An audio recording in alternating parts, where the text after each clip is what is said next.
Okay, I am here. It always has this awkward transition. Once I hit live, I know it's coming, I know it's happening, but here's the introduction to today's group fitness report.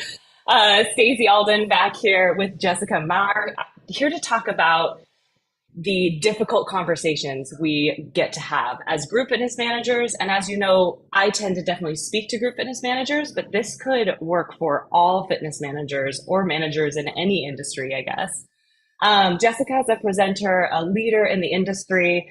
She's currently the Senior Director of Instructor Development at Fit for Mom and more.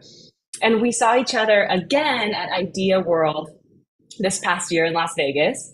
And that's a whole other story in itself. That one, that conference was quite a different experience from the past few years. We've had so much to do virtually, but it was great to see everyone in person.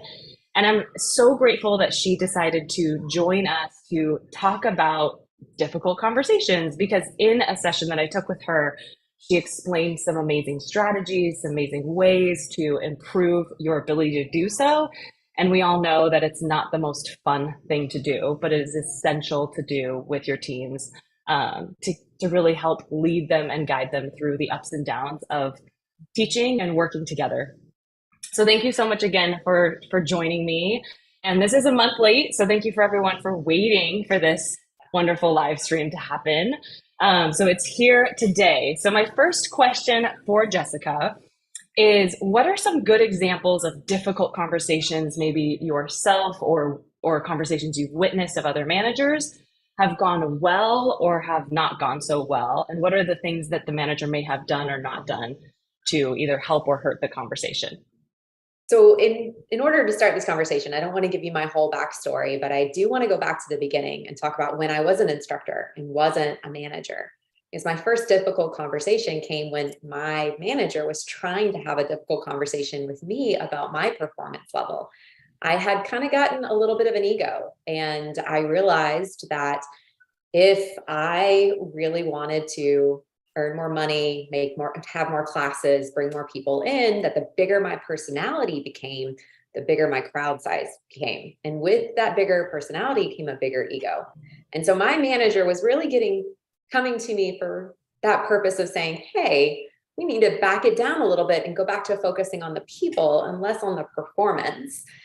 And I felt like only gave me compliments during the conversation, didn't really give me any follow through on what to work on or how to get better. So I walked away just thinking, oh, everything's great and everything's fine. And when my performance review came up at the end of the year, I had no idea why I had such bad marks. My classes were the biggest. I had the most compliments coming in. Why was I having such an issue? And it was because I was being a diva. And I didn't get that out of the conversation with my manager. So it quickly taught me that when I moved into that manager position, that you have to walk away from these conversations with actionable items, actionable to-do items with deadlines attached. So I want to see you do this by this date, and always following it up with it being written. So you're having these conversations verbally. It's really easy for that person to have selective hearing or not remember exactly what day you told them that you needed to see this improvement. So it's great to have a plan. Here are your action items. Here's your due date for these action items. I'm going to follow up with an email after this, so we're on the same page. And it really helps to convey what you want to see improve instead of just kind of giving them feedback, but rather telling them this is the roadmap in order to become better. I love it. So helpful because in that moment, right, sometimes we end up having to speak to instructors right after their class is done. That's our like 2 to 5 minute window of time Yep. before they pack up and leave. And I am so happy to also hear that your manager did an annual review because there's nothing better than having a time where that's all the discussion is about is that person. But in that 2 to 5 minute window to get their attention sometimes is the challenge. You know, they're Mm-hmm. cleaning up the studio, they're thinking about the next class they have to teach or the rest of their day. So those action items and steps and then following up and writing are so helpful because time flies, as we all know, and they, like you said, might not realize 6 months later that you are well on your way on having a new conversation about how things have improved, and they're gonna be like, "Whoa, that happened 6 months ago. I've done nothing to improve this." So it's Exactly. that And timeline. it escalates so quickly. And to your point, like a lot of times group fitness instructors are in and out. So to get their attention in a really positive manner, you got to be really quick on your feet, which doesn't give you a lot of time to really come at the here's the bad parts, right? And so they kind of get brushed over, they're done really quickly and they're out the window. So as a manager, taking that time to say, here is what I'm seeing and what I need help with from you. Let's make sure in the next 4 weeks, this isn't happening again. I'll send you an email, we'll follow up on it. If you have any questions, let me know. It's such a great way to kind of very, very quickly get to the point that you're trying to make. And I think as managers too, sometimes if we wait, we get all of this buildup instead of just going one thing at a time. It gets to be much bigger. So if we wait until annual review to have some of these conversations, it's overwhelming. And the person then just feels like they're unsuccessful, they're a failure, they're not a team player. And that's not a good culture for anyone. I love it. Yeah, those micro meetings, so important.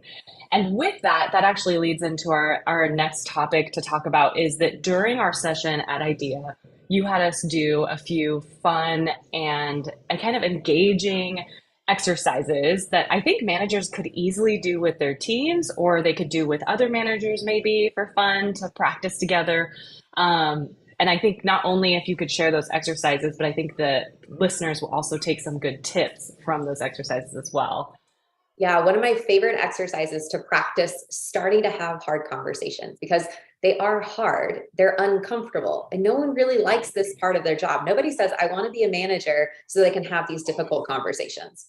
It never happens, but it has to happen. So, in order to practice having these, start with things that are really easy and simple for you to have discussions about that don't carry a lot of weight. For example, you argue why the color red is the best color ever, and you work with another partner who says black is the best color ever, and you guys debate on which color is better, because in the end colors don't matter, but what you're practicing is using your words, which is difficult for us sometimes, which is strange coming from a group fitness background where we use all of the words all the time, but then you get in these sticky situations and we don't like confrontation, so we shut down.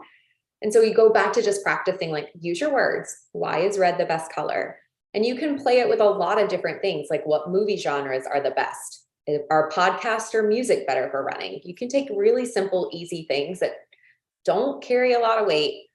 Practice having these hard conversations with your spouse, with another manager, with someone that you really trust in your life before you head into actually having a hard conversation with an employee.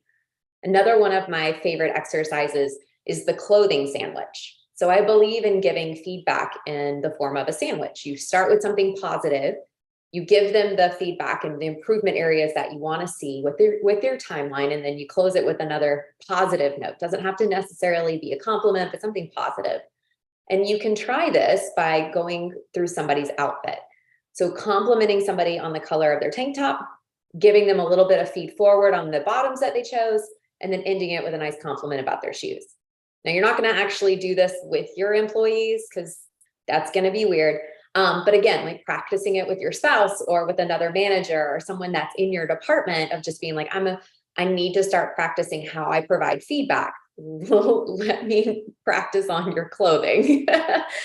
And it's also great for you to hear it, because you getting that feedback back again makes you realize one of the 4 agreements of don't take it personally. Like if somebody is giving feedback to you, it doesn't mean that you immediately are a bad person or a bad manager or a bad fitness leader. It just means that you need to improve some areas of your life. And so getting and receiving that feedback sandwich is practice that we all need in order to make sure that we really are leading the best teams possible. I love it so much. Yeah, those simple, easy conversations, because you had spoken earlier, you were like, it's just relationship development. Like you'd said just a second ago, Yeah.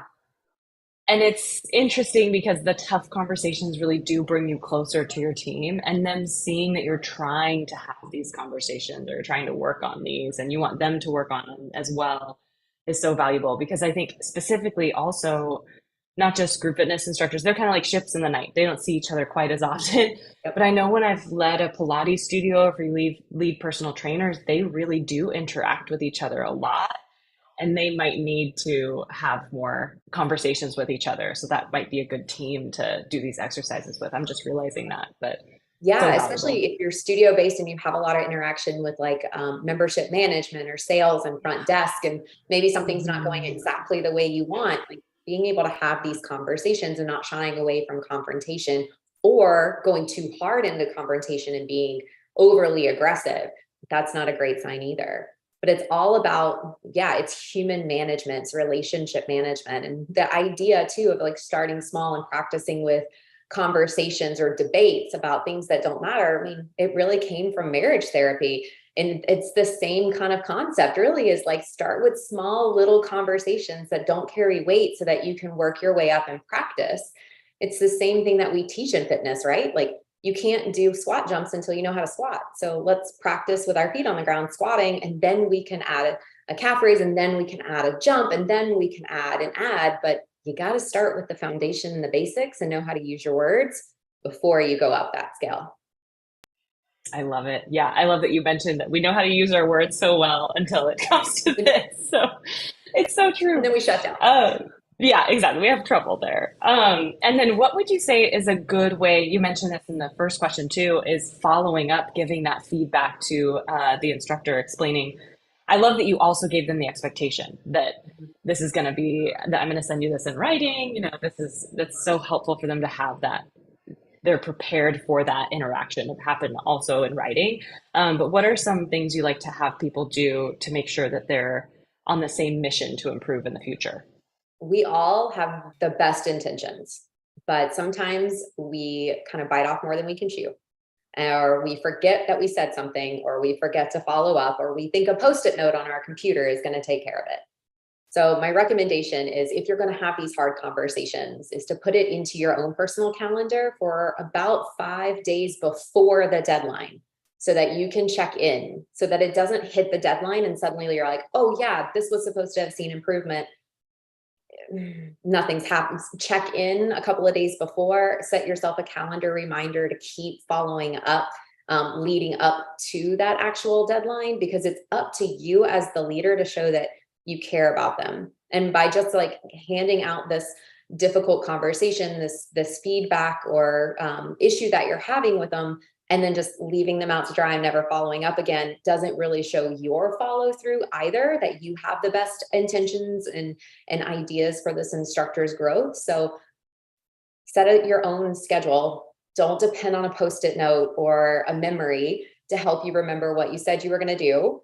That 5 day before is definitely your hard, gotta check in, gotta make sure this person, phone call, not email, like it has to be a direct connect. And then that way you have, they have time at that point to say, I need more time because of A, B, and C, or yep, we're right on course. Everything looks great. And you're not then just going, oh, that thing was supposed to happen. And, you let the ball drop, which happens. We're all busy. It definitely becomes an issue. So as simple as it seems, once you make the declaration, put it into your schedule, know when you're following up, how you're following up. And my other recommendation too is whatever feedback you're giving to them is make sure that it's attainable and that it's measurable. You can't just say, I want to see a better attitude, because they'll be like, oh, I can give you a better attitude. You didn't clarify what kind. So really giving them something that is much more measurable, that is much more realistic. I don't want to say a SMART goal necessarily, because that's a little bit of overkill, I think, for this type of conversation, but it definitely, if you're giving them the inclination of something needs to be improved, it's got to be tangible. It's got to be measurable. It's got to be something that is not just your opinion, but it's something that the instructor can actually attain. Absolutely. Yeah. And that measurable, um, more direct, or I guess there's a reason for the feedback. Like it's going to either improve them as an instructor, improve the team environment, or improve the experience for the members, or all of the above. Having that measurable and specific feedback is so valuable. And your timeline is so smart too, to because I would never remember if I told an instructor a day and time I'm going to talk to them. It wouldn't. It I would just never know I happen, wouldn't. right?